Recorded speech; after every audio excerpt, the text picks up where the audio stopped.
तो इसीलिए कहते हैं कभी कभी भगवान को भी भक्तों से काम पड़े, इसीलिए भगवान को भी कभी कभी भक्तों के द्वार पर भी मांगने की इच्छा हो जाती है और मांगने पर मजबूर कर देते हैं भक्त। तो महाराज भगवान के कई अवतार हुए राजन। भगवान ने अपने भक्तों की इच्छा के लिए, उनके भाव को पूर्ण करने के लिए कभी वामन बन गए, कभी वराह बन गए, कभी मछली बन गए, मत्स्य अवतार भी ले लिया। भगवान के कई अवतार हैं, हरि अनंत हरि कथा अनंता, इसलिए हर अवतार को जानना तो संभव नहीं है। तो महाराज इसलिए कलयुग में 2 अवतारों को जान लो, 2 में मन लगा लो तो उतना ही पुण्य है, उतना ही फायदा है, उतना ही लाभ है।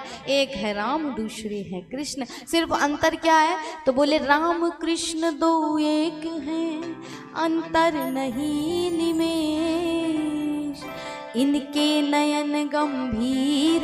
दोनों में कोई अंतर नहीं है, दोनों एक ही हैं। राम कहूँ चाहे कृष्ण कहूँ, दोनों एक हैं, लेकिन दोनों में सिर्फ एक ही असमानता आपको दिखाई देगी। क्यों दिखाई देगी उसका भी कारण है। बोले राम गंभीर स्वभाव के हैं। राम क्या है, मर्यादा में, संस्कारों में बंधे हुए हैं, लेकिन कन्हैया क्या है, बोले कन्हैया चंचल है महाराज। कन्हैया को यदि आप सोच लोगे कि मेरे घर आके चोरी कर ले, तो गोपियां कहती भगवान चोरी करने नहीं जाते, गोपियां तैयारी में रहती हैं कि कन्हैया हमारे घर चोरी करने आए। तो भगवान अपने भक्तों के लिए चोरी भी करते हैं। क्यों? क्योंकि राम अवतार में भगवान जो नहीं कर पाए, उन्हीं लीलाओं को करने के लिए, उन्हीं भक्तों को तारने के लिए भगवान ने कृष्ण अवतार लिया।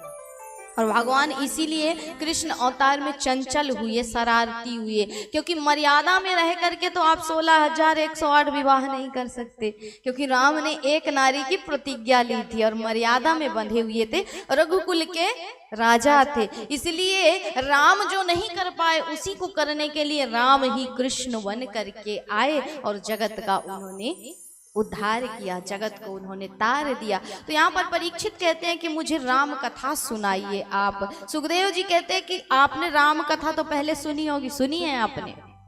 नहीं सुनी है? राम कथा कभी नहीं सुनी? राम कथा ही नहीं सुनी महाराज? अपने से पढ़ी है कभी? पढ़ी है? रामचरितमानस पढ़ा है कभी उठा करके? पढ़ना कभी?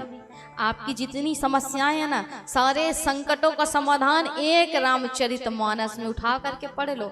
हर चीज की हर चीज जो हर समस्या आपको सता रही है उसका सॉल्यूशन है, उसका आंसर है किसमें? बोले रामचरितमानस में। कहीं और भटकने की फिर आपको आवश्यकता ही नहीं। कोई भी संसार का, हमने बताया ना, कोई भी वैद्य जो स्वयं रोगी है वो क्या आपके रोग को दूर करेगा? बोले कौन रोगी नहीं है? तो मानस रोगी नहीं है महाराज। रामचरितमानस ऐसा वैद्य है जिसको कोई रोग नहीं है, कोई भय नहीं है, कोई कष्ट नहीं। और जिसको कोई रोग ना हो वही डॉक्टर तो आपकी दवा कर सकता है ना। अब जो स्वयं रोग से ग्रसित है वो क्या आपकी समस्या का समाधान करेगा?